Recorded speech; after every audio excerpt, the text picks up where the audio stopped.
Hi, everyone. Gunner here to quickly say thank you for the continued support you guys are giving me and have been throughout this journey and whatnot. But if you haven't supported yet, please go subscribe to the channel. That will benefit you as you'll get notifications and it benefit myself as well. Um, but I hope you guys enjoy the Transfer Portal series. Here we go. All right, welcome everyone to another episode of Transfer Portal Series. Your host is here, and we're going to be talking about our two next teams. And as you can see, our first team up, guys, is Oregon. So, obviously, as an SC fan, not a huge fan of Oregon, but I got to respect the talent that they continue to get year in and year out, these last years. So, our first guy that we're going to be talking about is a big-time cornerback from that came out of Washington. Is Jabbar Muhammad. So, with the movement with Kalen DeBoer, right, going to Alabama, their portal window opened, and so he popped in, and he's going to Oregon. It's definitely somebody that SC was looking to get. It, just came down to staying home in Texas or going to Oregon.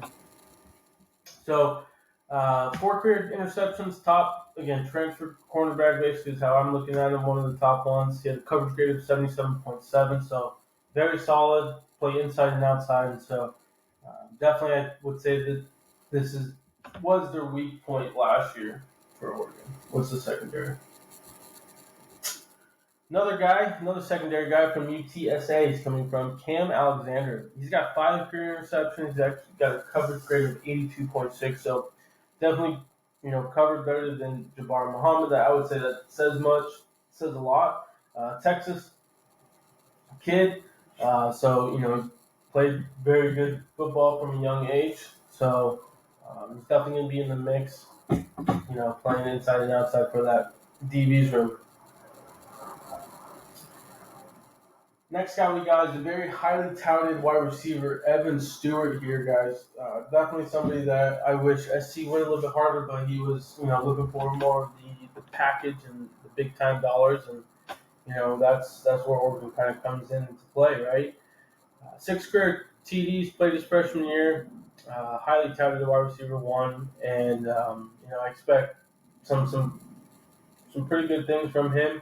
We'll see about how he fits in the offense. They got Tez Johnson coming back, so I expect him and Tez to be the 1-2 punch.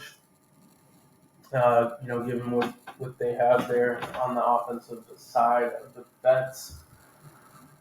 Next guy we got is big time D lineman, guys, from Houston. Jameer Caldwell, 8.5 sacks, quick feet, play inside outside. He played sometimes at the right end and would just bully the tackles at 325. He's obviously can play inside, right, and do the double team. So somebody that I personally was really on from the get-go when I heard he was going in for SC. We even have his former DC, so that could tell you maybe how he felt about our DC, or given the fact that he probably get a good payday. So, yeah, big time guy, and this is something that will, I think, potentially something they were missing as well. I don't remember a huge 325 guy for Oregon.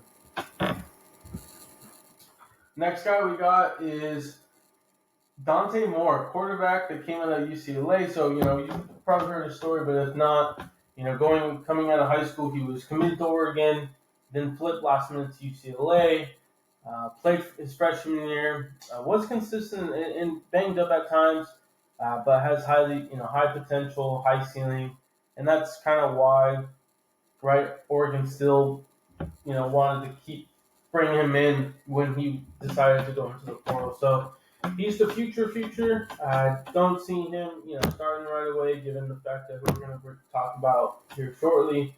But he can definitely step in right after the QB and, continue his that trajectory basically and that potential. So big get just from a potential standpoint. We'll see if he can get those can get it right this time.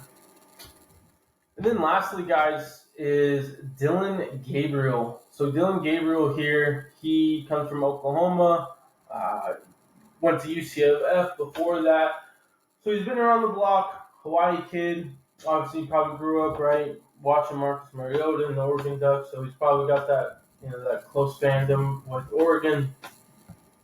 He's got 125 career TDs, 5-to-1 ratio basically. It's about 4 to 5 in terms of TD to interception ratio. He's a super senior. He did get hurt his last year at UCF. Pretty short for QB, 5'11", under 6. People like to, have 6 to over.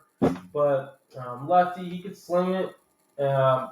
Interested to see what he looks like in this offense. Honestly, he's just like a lefty version of Bo Nix. No disrespect to him. So I expect, a lot of short passes and just throwing them deep from here and there type of deal. So still a good get. Was one of the top QBs in the portal. So, excited to see what he can do his last year in college, because obviously this will be his last year. I haven't seen him being able to come back after this year. So, guys, that's kind of highlight Oregon's class and some of the players. We have about 6 right there. What I can just say overall, and you're probably not hearing this from my voice, but, this is a very big-time class. Only 11 players that they brought in, but they brought in some big-time guys. They still have, they brought in a tackle, a safety, a running back as well with Irving leaving. So, they're definitely filling the gaps that's needed. They brought in some top 5, top 10 classes, so obviously they don't need to go big in the portal, right? And so how I'm always looking at this series is not the amount of players you get. It's really the impact and the potential and the ceiling of these players. So they have impact, they have potential, and they have ceiling here. So I'm excited to see, not really, but, it's going to be interesting to see how this group looks. You can even put up the Kobe Savage kid, right? I didn't bring him up, but he's another top safety out there-ish that can play in the box. And so if I had to, put my money on, it'd be in the top 3. I say this class is above the Colorado class. Would have to see how it looks against the FSU and Ole Miss when we do the finals. But right now, what we'll be doing is most likely putting this class above the Colorado and Louisville class after my thoughts and my discussions. So that will conclude, again, Oklahoma's portal. We're going to get a quick break, and we'll go over our next team, guys.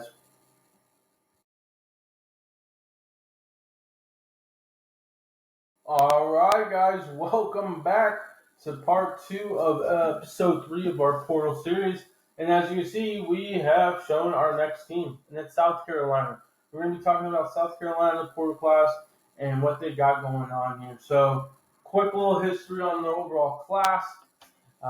They are ranked 9th from 247. One is ranked 5th. And then they brought in 20 players overall. Definitely hit the interior, right, the trenches, from both sides, offense and defense. And pretty much, fill the holes. That's what's needed. And obviously, that's the main, story of every class with portal. So, excited to dig into some of these players. And so, our first player we got here is Demetrius Knight, linebacker from Charlotte. Went into the portal. He's a super senior. He had a huge year last year. He had almost 100 total tackles. But that was his only good year. So I am interested to see if he can, move up in talent essentially, and see what's going on with that. I would anticipate him to be I would anticipate him to take a slight drop. But we'll be, I'll be curious to see what, South Carolina sees in him that I'm not seeing right now. Next guy we got is Raheem Sanders, guys. So Raheem Sanders comes from Arkansas, running back here, 17 career TDs, man. Solid running back when healthy. Got a little bit banged up last year, is how my understanding. But can carry the load when needed. So excited about this guy. I've liked him from afar. Just his sophomore year, man, he kind of balled out and did his thing. So got to give respect to him for what he did at Arkansas. It's not a place that's easy to win, in my opinion. So, and South Carolina obviously needed running backs. These last 2 years, especially, they've been hit, and the running backs have just consistently left. So it could be on their end, could be just right, the running backs doing their thing and leaving under up. So I would say this is definitely their big get of the whole class. Next guy we got is Kyle Gennard. I'm probably saying the last name wrong. A defensive lineman from Georgia Tech, guys. 12.5 career sacks. Will be a solid pass rusher. He's definitely more of an edge guy. But he can, he's going to be able to get to that quarterback, and when other, defensive linemen can create holes for him and whatnot, I think this guy can be has potential to be dangerous. ACC's, solid conference, so he's looking to get that jump up, which I think he'll be solid. And lastly, guys, the last guy we're going to talk about here for South Carolina is DeAndre Jules from Pittsburgh. D lineman, over 300 pounds. So, if you want to call him those big uglies, no disrespect to Mr. Jules there.